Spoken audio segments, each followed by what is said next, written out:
Hello, good afternoon, everybody. My name is Bob Murray. I'm the provost at St. Thomas Aquinas College, and it's my pleasure to be able to introduce you to your host for this evening. Then the event begins with the film and then the panel discussion after that.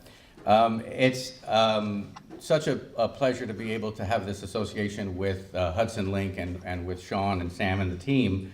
And I want to thank them for the work that they do and also for working with us and helping us put this program together. The program that we have, for those of you who don't know, is that we're offering our degree program to the men who are in the Sullivan County Correctional Institution. And about, am I taking your speech? No. Oh, and you always worry about that. So in about 2 years, I think 2 Junes from now, we'll be proud to graduate the first 22 men who have received the St. Thomas Aquinas College degree from within a prison. And I'm incredibly proud of that. And it wouldn't have happened without Ellen Chiat and Barbara Yantz and another group of people, faculty working with them, who brought me this idea, I don't even know when, last year, 2 years ago. And as it works its way, if you know anything about college administration, it's glacial in its pace, and so but it all came together. That's the good story. That's the end of the story. It all came. The administrator claims the idea is his own right about now. Oh, well, I first thought of this when thank you for that. But also thanks for a lot of the sort of frontline administrative work to Dr. Stacey Sewell. Dr. Sewell's working on the actual implementation of getting the curriculum to perform at its best in the facility in Sullivan County. So that's really all I wanted to say, other than, colleges have missions. Every college in America has a mission. If you find a college webpage, look for the mission's there. And in our mission is that we pride ourselves in allowing students access to a quality education. And this is really like the most extraordinary version of access that we do, right? Access typically means financial access, or access means getting somebody the ability to live on campus, or giving somebody who doesn't have a full academic preparation in high school access to an education. But this is a completely different model of access, and that's, I think, what's so exciting about it. So I will now introduce your host for the evening, Dr. Ellen Chiat. Dr. Chiat's a professor of criminal justice and has worked in her research with this topic, with prisons and with men who have been released from prison as they reintegrate into society. So this is a passion of hers, both at the research end and at the curricular end. And it's my pleasure to introduce Dr. Ellen Chiat.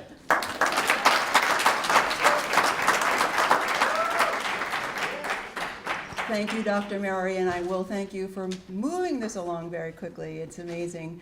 I also have to start out by thanking the colleagues that I work really closely with, in addition to Barbara Yantz, Stacy Schultz, Monica Wendell, Ben Wagner, and as Dr. Murray mentioned, Dr. Sewell, Stacy Sewell over there. You've all been tremendous, in addition to the rest of our faculty who have just been very, very supportive.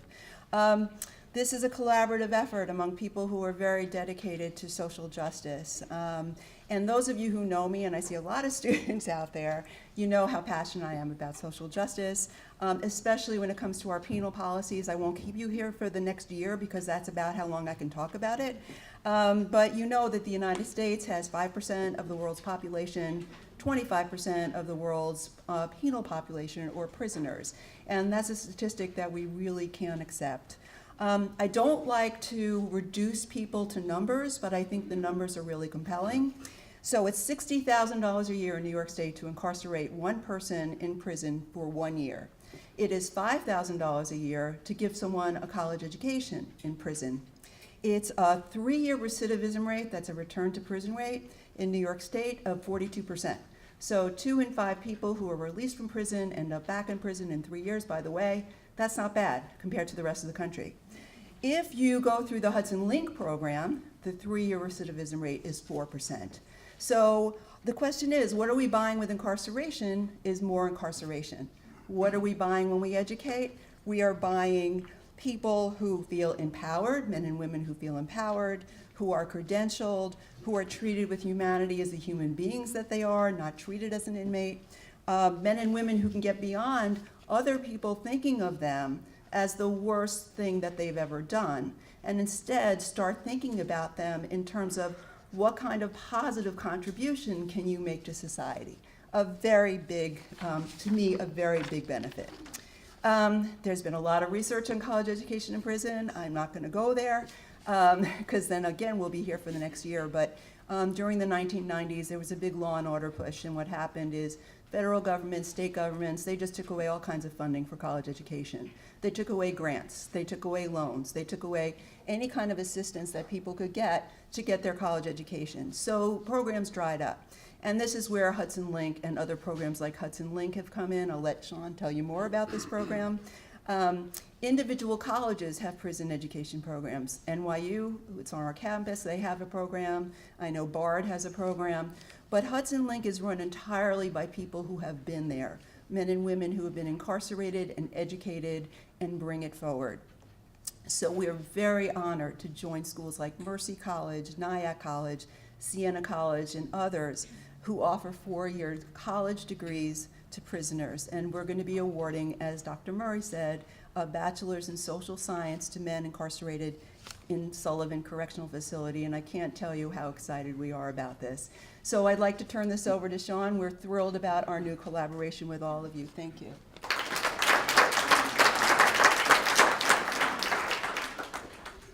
And now I can't take all the credit, someone else already did. You know, it's funny for me because we had talked about the pace at which this was happening, but what we didn't say, just giving credit where credit is due, we spoke with a lot of schools about the possibility of being involved with us as a partner, and no one else would even consider this work. So this college, whether it's in their mission or not, taking the step forward and partnering with us to do this work with this population can be scary, but the numbers do speak for themselves. To have our entire team that have been through it, now home, going back into these prisons and running them, it is the only degree-granting college program in a prison in the country that's run and staffed by formerly incarcerated people. But we have now been used as the model to help other states replicate. We're now co-chairs in the National Coalition for Higher Education in Prison, hosting the national conference this year. So it's not really that scary if you realize how well it's working, but it is scary if you don't understand it. So movies like this have been really powerful for us to just help spread the word about what we're doing and how we do it, and the amazing colleges and partners that we have in that work. So we hope and encourage you to stay for the Q&A after the movie. Please, any questions you have that want to be answered offline or after the Q&A, we'd be honored to do that with you, and we hope you enjoy the movie.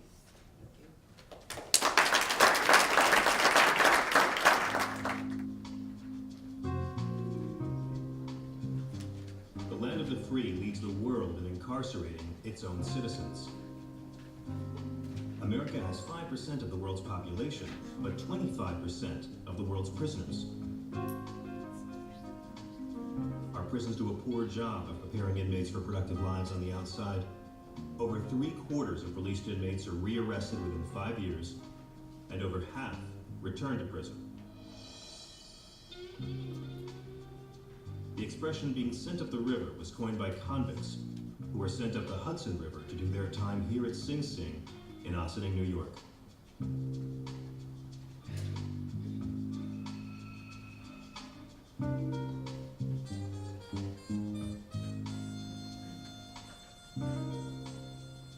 Something unusual is happening here.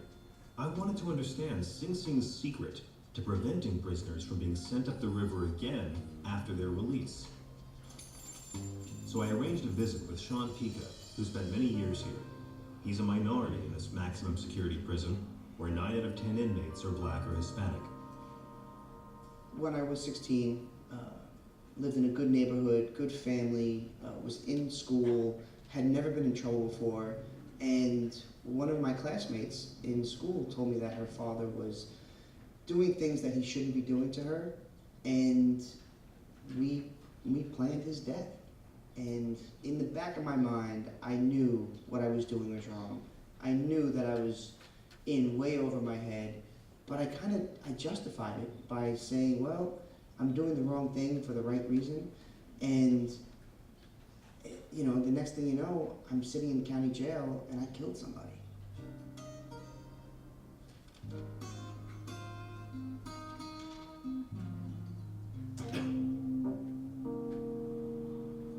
I found myself in a prison facing a 24-year sentence. I was 16 years old, I weighed 120 pounds, I wasn't shaving yet. So I really thought my life was over. I remember getting to Sing Sing, and I got assigned to A Block, which is the largest cell block in the country. And it was so brutally hot that the condensation would build during the day, and then as it cooled at night, it would drip back on you. And I remember as I set up my bunk saying, hey, it can't get any worse, right? And then that night, as I was getting ready for bed, the water started dripping back down on me, and I said, wow, it definitely can get worse. I couldn't imagine surviving that for 24 years, to be honest with you. It is always ironic to me that you do not know what you have until you've lost it. And sitting in the largest cell block in the country with hundreds of other men in this tiny, tiny cell, you realize how good life was. And sometimes you realize as that's happening, you might never even taste that again. But Sing Sing was a different place for me. It was a college behind those walls. And so many times as I trudged down the cell block and got down to the school building, I felt free in there. What do we mean by urbanization? I'd only gone to the 9th grade. So the chance to go to college and to get a degree was very, very positive. But that's where I really thought that story was ending. And I went home about 18 months later, and when I went home, I didn't envision myself as being still involved with the college program, but the superintendent had asked if I would consider staying on as the director. And it was an opportunity to not just be involved, but to be involved with a program that really gave me a second chance. Of course, I had been earning 18 cents an hour for a long time, so I let him know we needed to renegotiate my salary like immediately. What was it like walking into this building voluntarily for the first time? It was definitely scary, but it was also invigorating. The idea that so many of the staff, the officers, and the inmates were just greeting me with this overwhelming excitement that I was coming back. And it is nicer when you get to go home at night. What is the identification of Impressionism? A weird style of art in the... it is a style of art. Did it come out during the Renaissance? No, it's much later. It's from the late 1800s. There was a time when people would be like, you going to school? Come on, man, we gotta go to yard, they gotta whatever. And now I realize I need to turn Sing Sing into my university as opposed to just being my gym. Jermaine is an interesting student.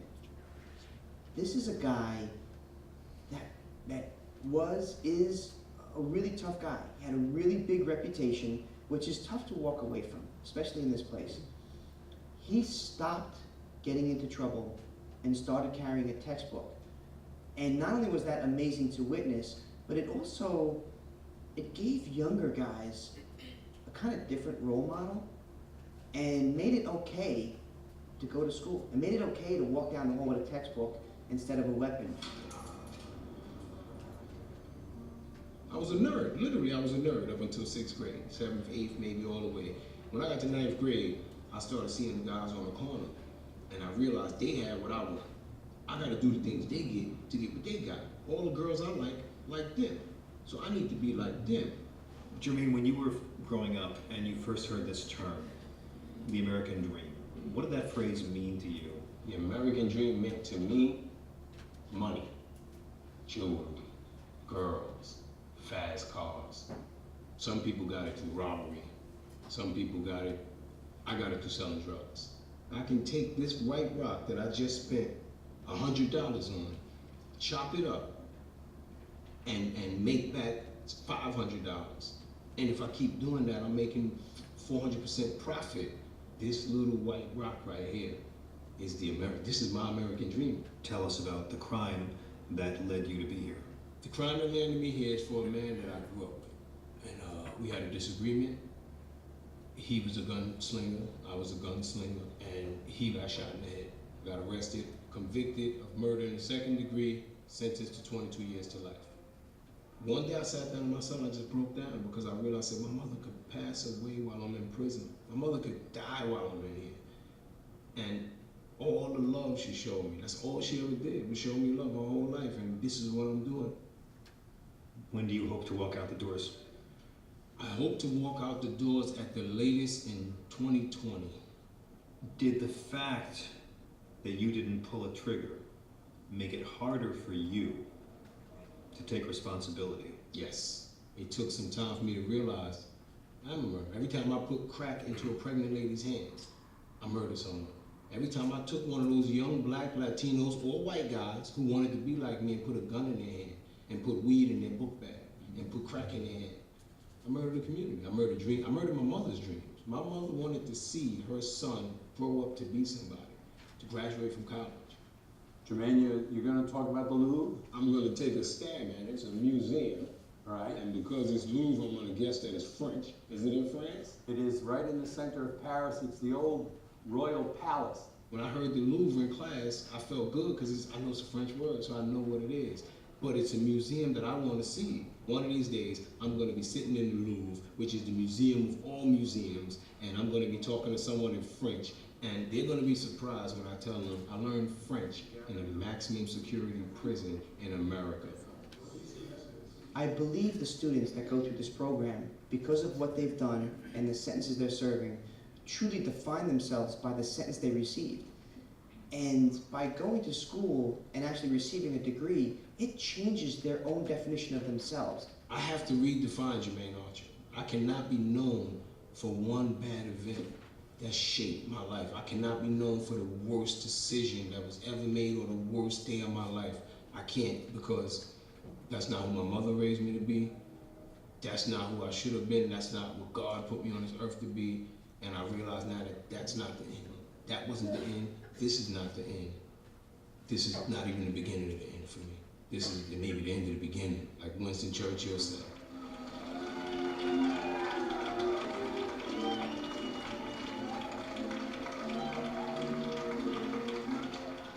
Recently come to my attention that we need a bigger prison. That came out all wrong. My name is Sean, I'm the director of the college program.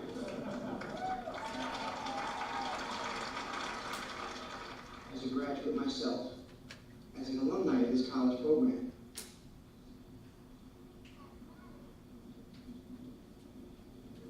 I can say firsthand that this is only the beginning.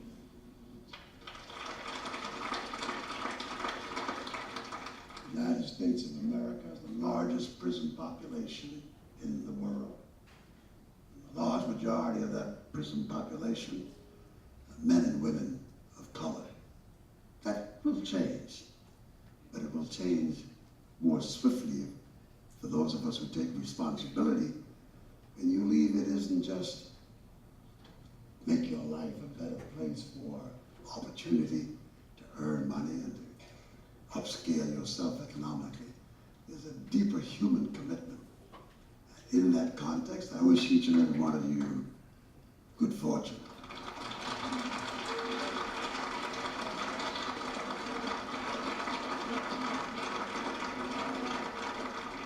For the Bachelor of Science, Clarence Macklin.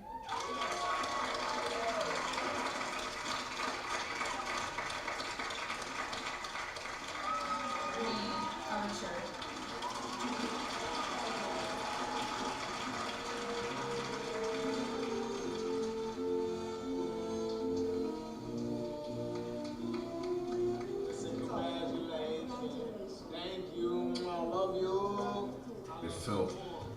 good to know that, Mama, you did not fail. This is who you made me to be. This person getting a college degree. Mwah, my queen. I gave her a lot of reasons to cry, man. A lot of reasons to cry when I was growing up.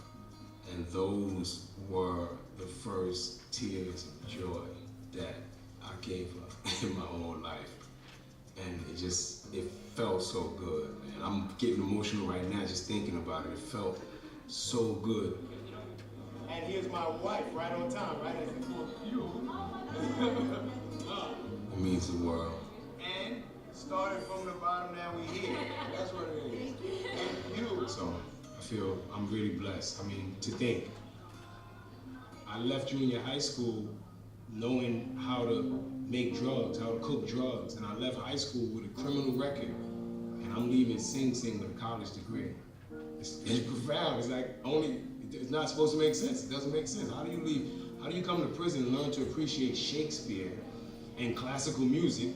It's a priceless education. You can't put a dollar value on the things that I've been learning. Sometimes I realized I was blessed because I could easily be dead today. The life I was leading, the path I was on, I know I was given a second chance. I do not believe anyone that says there are no second chances in life. I don't believe it. My name is Bang, you know. I've been there. I sold drugs. I was that tough dude. I had guns. I had women. I had cars. I had drugs. People worked for me. I was a boss. That ain't what's up. Because that's the slang now. That's what's up. Guys say that a lot. Oh, that's what's up. That's not what's up, man. I'm a college graduate. It's okay. It's nothing uncool. That's what's up. And that's what that degree means for me. When I was growing up, I didn't want people to know that I had a little sense, that I was smart. I wanted to be thought of as gangster, stupid, whatever you want to call it. And now, I want you to know that, yeah, I'm going to college. I'm going to school. This is what I do. Some people do call us nerds. They call us squares. And I tell them, yeah, you call me nerd. You call me square. Tomorrow, you'll call me sir. The day after that, you'll call me boss. And maybe somewhere down the line, you'll be calling me collect. Because they don't have straight phones there. You have to call collect. So I don't have a problem with that. I'm cool with that. That's what's up. None of the men in our family have a college degree. I'm the first. Because of y'all, I know I'm not gonna be the last. It was so important for my nephews to be there because I realized that they want to be like the me they heard about. They don't know who I am now. And for me to break that mold and let them know, yeah, this is me. This is cool. This is Uncle Bang. This is your uncle. See me with the cap on, see me with the gown on. This is who you want to be. I have to break that cycle because my grandfather was in prison. My father was in prison. My uncles were in prison. My brothers were in prison. I'm in prison. I gotta stop the cycle. This is one of the rare people I can call a friend. Huh? I think a lot of people would say, yeah, but these guys are murderers. Why should I pay for your education? They're 100% correct. I think that it is a little bit of a catch-22 when someone comes to prison, gets educated, and is given a second chance. But of course, the alternative to that is that we keep someone like me in prison for 2 decades and then send them outside and hope they do well. It's not going to work. This education isn't about me. It's not about helping me. It's about me now being able to go home and get a job and pay taxes and help our economy like anyone else. You're not giving me anything free. You're investing in me so that I can better society and then I can better the world at large. My college degree is going to give me the credentials to go to these nonprofit organizations and be able to say, look, I have street experience, I have college experience, I'm here to help. That's all I'm here to do. I'm here to serve. What can I do? When I walked out of Sing Sing in 2002, I had $40 in my pocket and a train ticket. I had more time in prison than out of prison. It's scary in so many levels, which is one of the reasons why we've also not just given a college education, but we've also done some reentry programming as well. We offer everybody a suit of clothing, and it's been really, really effective to get all of our students employed. Let's get you dressed. Let's get you dressed. That's the one. Maybe presentable for a job. First, you gotta know your colors. I don't care how much education you have. If you don't have a clean shirt, it's kind of worthless. Right. You don't want to go with a suit that's powerful where you're just gonna knock the guy on his ass and he's not even gonna listen to what you're saying. Think that'd be good? Right. This will be good. Clarence is an amazing student, and he's a guy that never thought school was important, never wanted to get involved, found himself going to school and being really good at it. You know, you lift weights, man. Look at that, man. Come on. That ain't gonna work. I got Hercules over here. Come on, lift the jacket. So we give all the men and women interview clothing when they come home. And then we also give a laptop, because if you don't have your own computer, it's pretty hard to have a competitive edge. Go to here, current job listings. Current job. Yeah. Now, this is a place that has, they have a whole string of senior citizen homes and homes for the mentally disabled across Brooklyn and Queens, about 18 places. The good part is that they're, quote unquote, I don't like this word, felon friendly. They'll hire you regardless of your background and your payroll. When someone like Clarence comes home, he can jump on a computer and do job search, work on his resume, and then when he goes on that first interview, really has a leg up on the competition, and it's worked really well. What would be the best way to contact him first? Email? Email and fax simultaneously, the same day. Email, Wow. fax me your resume, because somebody's gonna do what you did. They're gonna phone and wait for something else. They're not gonna do anything else. You're gonna separate yourself from the herd. Right, all right, now we got past all that. Then get past that. We get to the interview. We get to the interview. You're an actor. Interview, what are you doing when you got a part? I rehearse it. You get a script. I gotta rehearse it. Same thing, interviews. Every interview is different. There's people who are gonna resent you. That particular individual looks at you, you look like that guy that stole my car. That's madness. The only thing you can control is what you're gonna do about it. You do your best, you give what you have, and then what happens, happens. My goals are certainly to maintain employment, but also to be employed in an area where it's feel that I can give back to some of the places that I damaged. I did a lot of damage coming up. Many of these men and women, they know what they're good at. They've done it before. So they come to prison, return to the community, can't find work. It's very easy to slip back into a role that you've done in the past, like selling drugs or a burglary or something that you know, because when you haven't eaten in 3 days, you don't make good decisions. When I walked out of this place, all I knew was that many of the other men I'd lived with over the past 16 years were returning to prison in the first 6 or 8 months. And I really didn't know if I would be any different. I was scared to death. And what I found out right away was that while the only thing I took home from here was that diploma, it was the only thing I needed. Unfortunately, 43% of all the men and women that are incarcerated in this country return to prison in the first 3 years. So right now we've had 303 graduates in 14 years. We have over 300 students in 5 facilities right now, 5 college partners. Less than 1% of our graduates that have been through the program and are now home have returned to prison. Phenomenal statistics that save this country and this community about $8 million a year. So for a program that is privately funded, there's no state and federal funding, saving New York State taxpayers $9 million a year, I'm not sure I see the downside to that. It costs $60,000 approximately to house a person in prison for 1 year. And it costs, I think, $54,000 to go to Harvard for a year. So it's definitely a lot cheaper to educate them than it is to incarcerate them. I witnessed and watched this population in the U.S. Department of Corrections grow to over 70,000 men and women in a pretty short period of time. The system couldn't handle those numbers. I think that we're at the point now where people have really grasped on the idea that this is a community project and that if we don't work on this together, that we're all going to pay the price for that mass incarceration. I mean, financially, we will never crawl out of that hole. Knowing how hard it is for formerly incarcerated Americans to find work, what are the job prospects like for your graduates? Actually, there is a shortage of social workers in New York City, and that's been the field that most of our students have gotten into once they're released, and those men and women are the who's who of the social services field in New York City. They're directors, executive directors, caseworkers, social workers, all across the state. Everybody that's been through the program and is now home is working. Guess what? You're a citizen now. You have a right, and you have an education. I was very impressed with Clarence Macklin. This is a guy that cleaned garbage cans and did rubbish removal, and he would do anything to keep busy until he found that first job. Now he's gotten a job as a caseworker, counseling young men and women to essentially not make the mistakes that he made. I think he's right where he needs to be. Education has been shown to be transformative. Higher education reduces the recidivism rate I mean, plain and simple, with no politics aside, because it gives us more options. If I do my time, and you only let me go home because I've done my time, and because I did the 20 years that the state sentenced me to, there's a good chance it becomes a recycling bin. You just keep going back and forth, back and forth. Whereas it shows, if you give me an education, now I know that instead of that drug dealer, I can be that accountant. Instead of that pimp, I can be a lawyer. I mean, there are so many different options for me now, and I understand that with this education. They're able to do work that makes a positive impact on the community and get paid for it. And it's helpful for everybody involved. It's also been really good for the families involved. There's a healing component here. These men and women left their communities hurting them.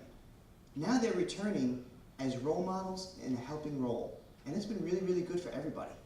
I do believe that the gift that I had to ruin so many young men's lives, I do believe that I can go out there and change that and turn that around for the better. I do believe that the only way I can really atone for the things I did is to go back to the place I did it and do different. I have to dig up those landmines that I planted out there, which are the young black men in the community. I have to let people know it's okay to go to school. I have to create back to school programs. I have to mentor kids firsthand and let them know it's okay. I believe that I have to do that no matter how much time I do and no matter how much I do anywhere else in the world. If I do not go back to Flatbush and make amends, then my journey won't be complete.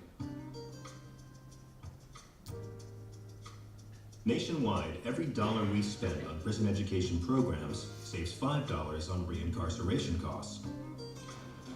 But Congress withdrew prison education funding in 1994, and the number of prison college programs dropped from 350 to about a dozen.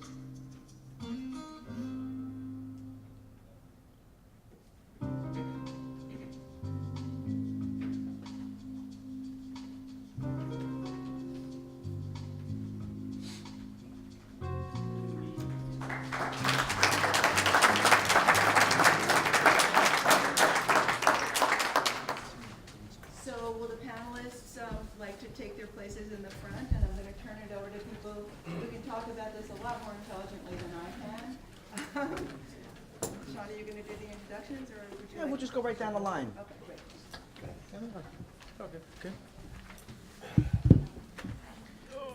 We were just thinking we'd go right down the line, do a quick intro, and then open for Q&A. Okay. No pressure. You start All off. right, that's good.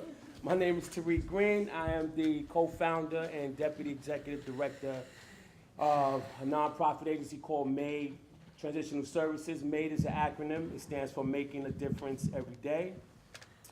And we work predominantly with men, women, and older youth who are transitioning from prison or jail back into the street. We also work with current inmates in Rockland County Jail. I'm Sean. I'm the executive director of Hudson Link. I'm also on the New York State Department of Corrections Policy Committee and on the Governor's Task Force for New York. Hi, my name is Bill Barbera. I'm the current chief of the Rockland County Sheriff's Office.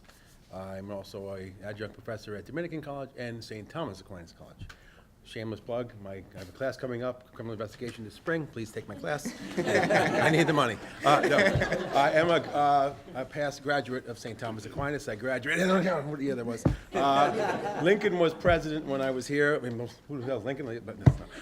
So I realized, I was asked to come here today, and I really got to share this with you. There's two major arguments that got mentioned. First argument, hey, why should I pay? Why should we educate someone? My tax dollars, this is not right. I have to pay for my kids, and I have to pay for my kids, and I get that argument. The next argument is, wait a second. The young man said, I'm in prison, my father's in Is that me, prison. the young man? Which young man were you talking No, about? the good-looking one, not you. So, so they breaks the cycle. It breaks the cycle, and it absolutely saves money by not, when you said $60,000 per year. If you a small amount for education and you break that cycle, you are saving money. So it kind of null and voids the first argument. But there's the third argument that I look at the most. The third argument is, once you break the cycle, what price do you put on being a victim or no longer becoming a victim? There's no more victims out there. There's no more people being assaulted or more becoming addicted to drugs or anything like that. So you can't put a price on that. So that throws out the first argument completely. So I'm behind this as chief of police, 1,000%. And I gotta say, Sean, I'm so proud of you and your team, and I can't be more honored to be with you today.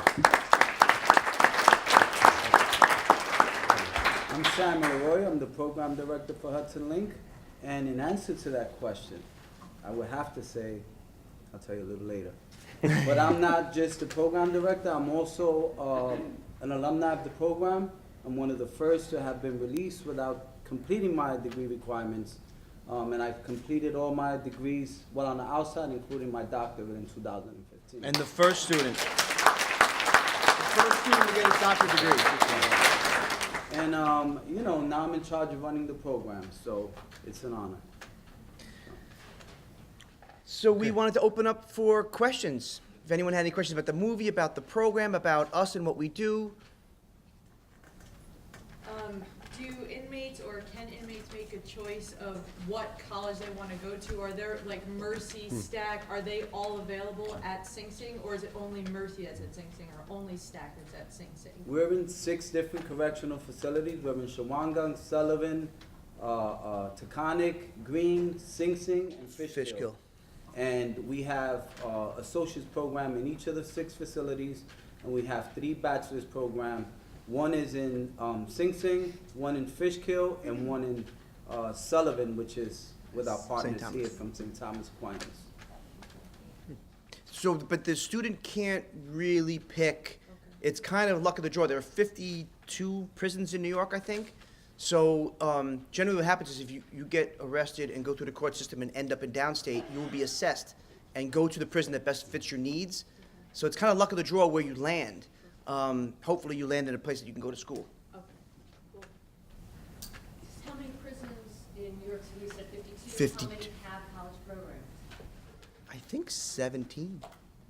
And I know that doesn't sound like much out of 52, but we travel the country now promoting the movie, and I go to states like North Carolina that don't even have GED classes, let alone college. So there are some states that have nothing at all. So to have one state have 17 degree-granting college programs is kind of insane in a good way.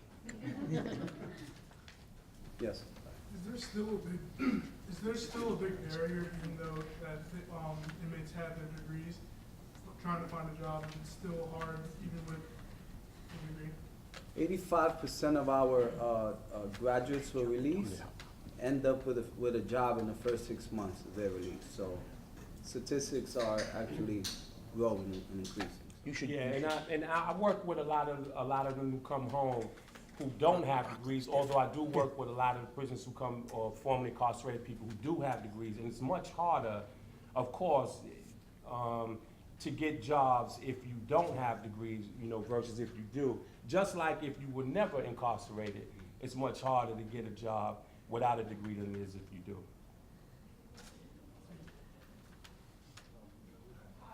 I would like to know, like, how is the inmate qualified or sign up to become a student? Because I know everyone is not interested in such things.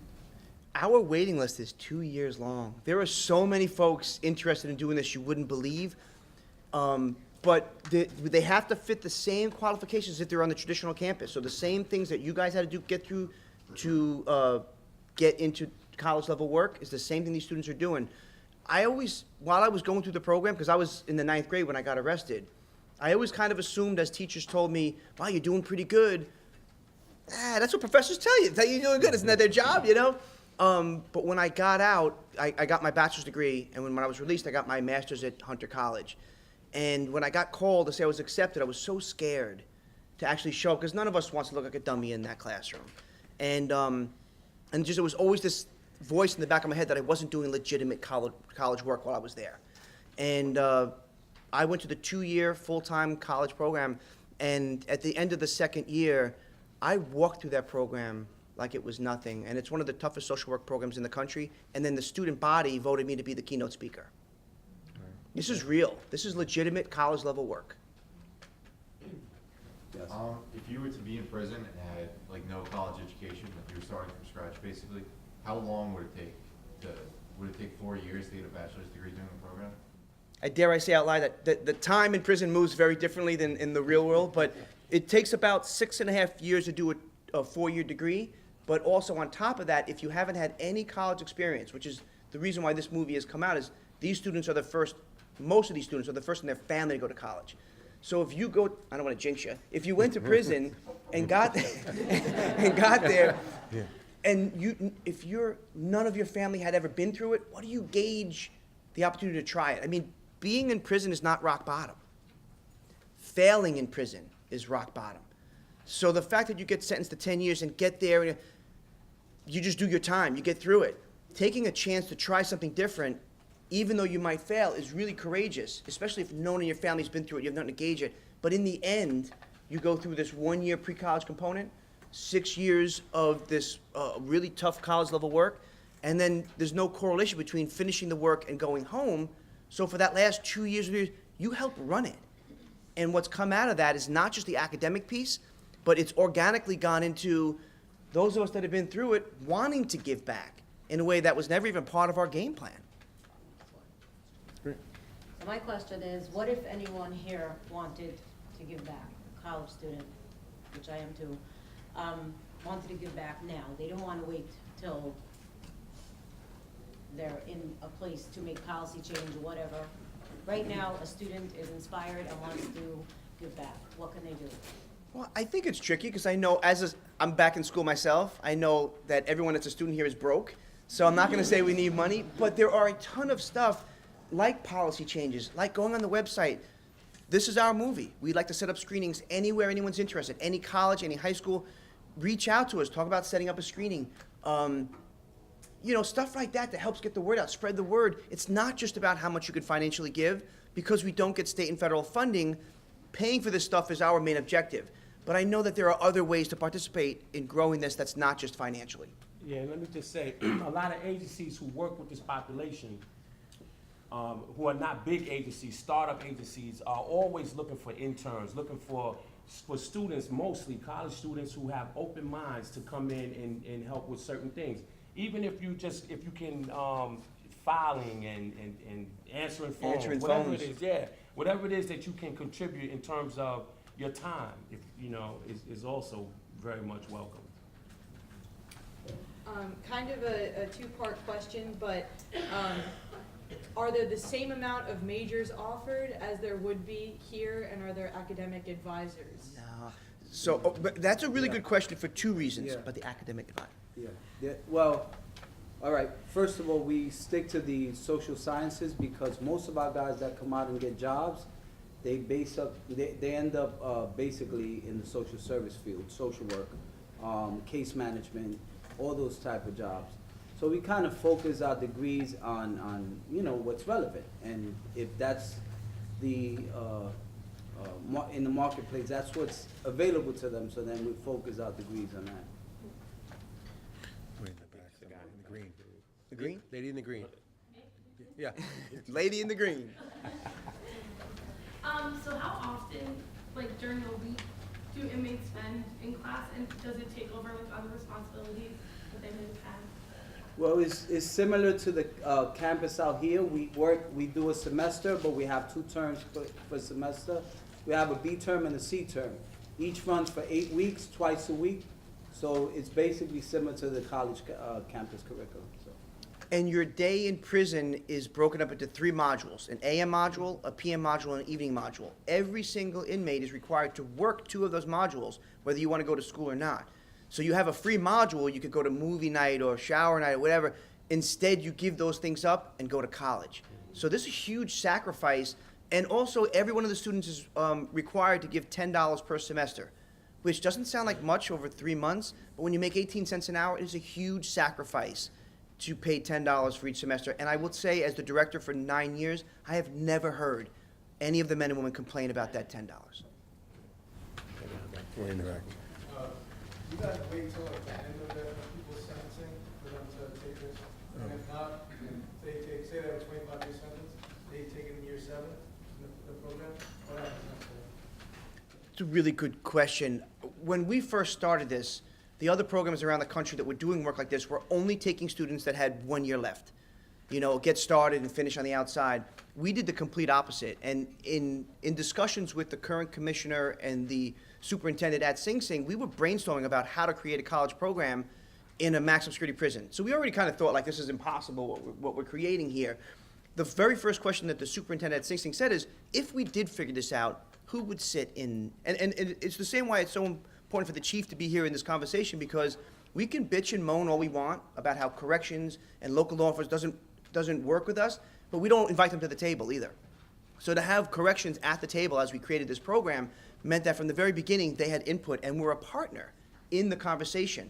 And when the superintendent said, I don't know how to create a college program, but if it was up to me, I'd say anyone that was eligible should sit in there. And a lot of folks fought us on, well, if a guy has 25 to life, why would he sit in that class?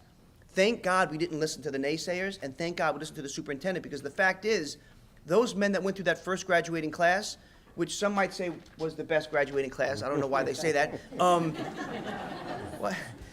those men didn't go home. In fact, the last man, Alex Torres, just came home this year. That class was 19 years ago. So the fact is, thank God, because those men that didn't go home went through it and then ran it. And then also, as they transferred to other facilities, that's how we grew in other facilities. So you got to think outside the box sometimes about what's important, because a 25-year to life sentence is not a long time. Are there men who are not going to get out of prison that are going to be there for life that still do this program? Yes. And actually, one of the things that's fun, Sammy just launched a program in Shawanagon, which is the most secure prison in New York State. It's called the Maxi Max. When we launched there was a few men that were never going home. And we gave a list of potential students after the testing to the superintendent, because in this partnership, we'll say, we'll give you this list, you tell us if there's someone you don't want in the classes. So, and we respect that decision. The superintendent called Sammy and I up to the facility with the DEPA programs and his ed supervisor, which is like the principal, and said, of these names, this guy, we're not comfortable with him in the classroom. He's got 25 years of gang experience. He's been in and out of solitary confinement.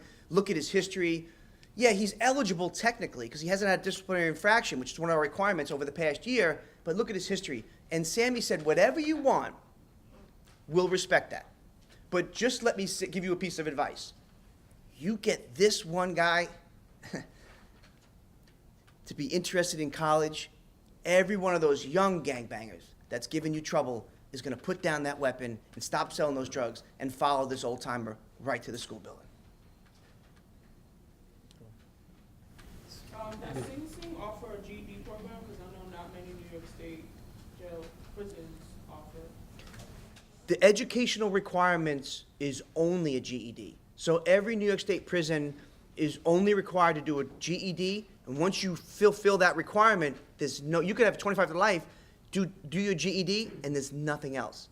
So for those that are in the facilities that we're in, which is only 6 of the 52 prisons, at least they can go on to the pre-college and 2-year and 4-year programming. And all correctional facilities do have a GED program. That's part of the correctional program. Yep. So, yeah. Yes, in the back. Just in the video, there's a lot of men in this. What do you guys think about the women? You guys separate classes? We're also in the women's facility in Taconic, so there's only 3 correctional facilities for women. Yeah. We were voting for the joint classes, but no one listened to us. So we're in, now the oldest site is Bedford, which is the only maximum security prison for women in New York. And that model with Marymount is the one that we first partnered with 19 years ago to start doing this work. So they've been there for a long time. They're the largest program in the state. And then we went across the street to Taconic. So we work in the meeting facility, and we work in partnership with that college. I just want to say, as a wife of one of the Shawanagan's first class, thank you. Oh, wow. Because we did a lot of courses on our own, and it was very costly. I worked 3 jobs to help him do the correspondence classes. But this is a huge help. Thank you. And Okay, I don't think everybody can hear you, and I really think it's important. Oh. No pressure, just say that twice. I have the good fortune of being close enough. Okay. Okay. My husband, okay. My husband's incarcerated in Chemungking, and he's serving 32 years to life. We did a lot of correspondence classes. I worked 3 jobs, helped him do that. until this came along. And I was just saying thank you, because it really will save a lot of money for me, a lot of work for me, but it will pay off in the end, because my husband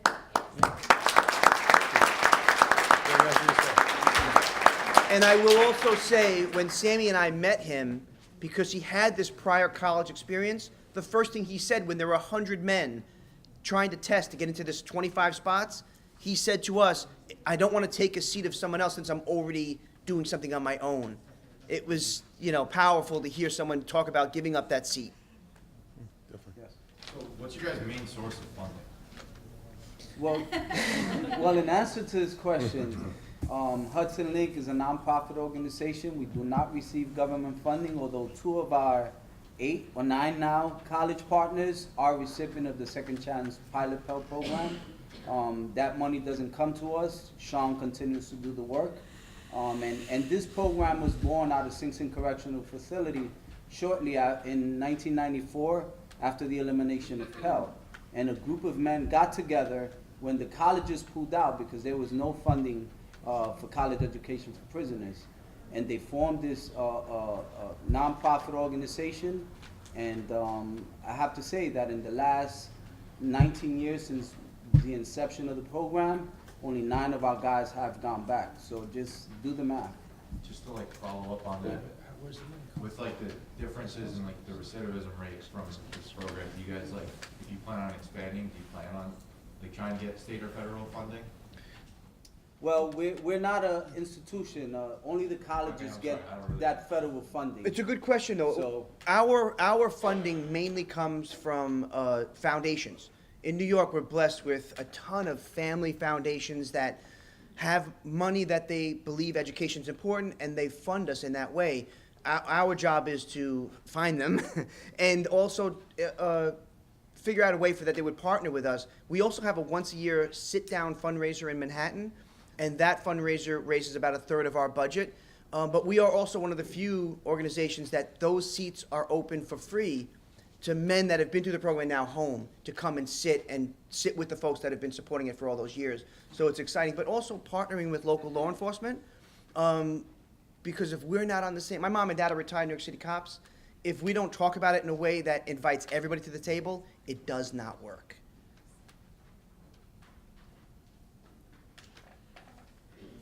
So, you about social sciences as a major or something like that. What are the general education requirements, kind of how we have at college, and are they taking English, are they taking, I know they spoke about French, so could you talk about Yes, they do. We work off of the same curriculum the college does. Let's say, for example, you have a behavioral science degree. We have all the general educations, the course. We also have the electives. We also have the majors towards that curriculum. So basically the same curriculum that you will have in your normal campus. What is it, the social and science? It's similar to your curriculum here in the campus, no different. So they get language and then English? Yes, the 2 requirements for language and yes. So I know here we have tutors and libraries and stuff, but how do the students do their research or Well, one of the things that we've learned to do since we've been doing this for a very long time is we learn to get a little creative. So basically, some of the literature that you would have access to in a computer, we basically take in handouts, we take in books, we take in Course all packs? type of supportive materials, course packs, and in some of the facilities we have access to computers, and they're basically set up with an encyclopedia. They have dictionaries and stuff of that nature where the men can actually access them, and basically have access to completing their documents in a computer. Whereas when I went through the program, we didn't have access to that. So we either wrote our papers over and over and over until we got it right, and I guess that's why. Did you walk uphill both ways to the cell block? I'm just asking. We had it tough back then. We had it rough. Yes. Do you guys usually have trouble finding teachers to teach these classes? Trouble finding teachers. Yeah. Well, yes, we do in some facilities. Closer to the city, we get a lot of inquiries, but further up north, that's where we have most of the issues. So if you know any teachers, I have 3 jobs, I gotta know. When you're finding teachers, how do you choose the right teacher? well, what we basically question. do is we help out with the recruitment process. If we have, let's say, for example, a pool of professors who have been inquiring about being part of the program, they go through the same process because they're hired by the college, they're not hired by us. And They're so- adjunct professors. Yeah. They're, they're not just volunteers. So they do complete the application for employment with the college. They go through every process that anyone who's interested in teaching in a facility will have to. And you have to definitely have a professional degree in the area where you're teaching, so.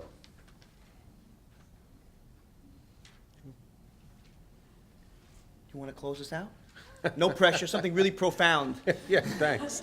No, just basically say, first of all, I got this suit at Sing Sing, hope you appreciate it. Just kidding. No, this is actually eye-opening for all of us, and I really have to share this with today. I told people I was coming today, and I kind of said what I was going to talk about.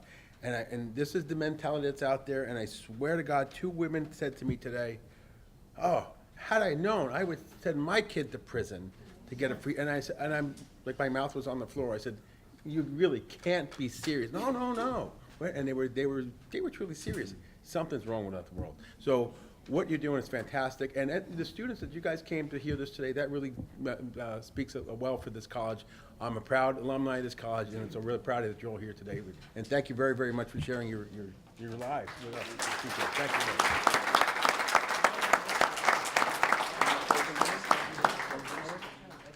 Closing words? Well, tell them that you're actually the Rockland County Jail, helping our local people right here. Exactly, yeah. So I want to say though, and I come here too, thanks to Dr. Chad, I come here and speak to the criminal law class. I've been doing that for about 5 years, Dr.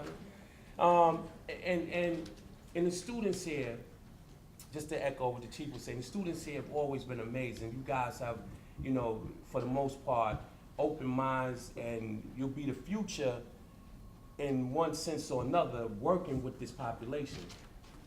And so the fact that you come down and you're open and you're willing to hear what's needed, what's necessary, what you can do to make that difference, is just awesome. The name of my agency is MADE, which stands for Making a Difference Every Day. So that's just awesome, and I just want to thank you guys, you know, just to echo I what do you just said. want to point out, we do have Jeffrey Deskovic here from the Deskovic Foundation, who has dedicated his life to fighting injustice in the criminal justice world. Want to say something quick? No pressure? Quickly, we exonerate people who are wrongfully imprisoned, and we help policy changes. I mean, I got into that. I was wrongfully imprisoned for 16 years prior to being exonerated. But just to pivot back just to inmate education, you know, the 10 years I've been home, you know, and getting the master's degree and being in my 2nd year of law school, you know, receiving education while I was in prison was an indispensable part of where I am now. And if I hadn't gotten the associates while I was there and then the additional year of school into the bachelor's degree, you know, I wouldn't be where I'm at now. There was that much less ground for me to cover when I was released. So the value of this program, Hudson Link, you know, is indescribable. You know, we need a lot more supporters. You know, on a modest level, I do support Hudson Link. I go to a lot of the galas, and Was the keynote speaker? That was one of my best Hudson Link moments. So I guess my point in saying it is that, you know, in a lot of ways I consider myself to be, you know, an example of the value of receiving, you know, education while incarcerated. I didn't know you were going to law school. Yes, I know. Awesome. Thank you. Thank you, guys.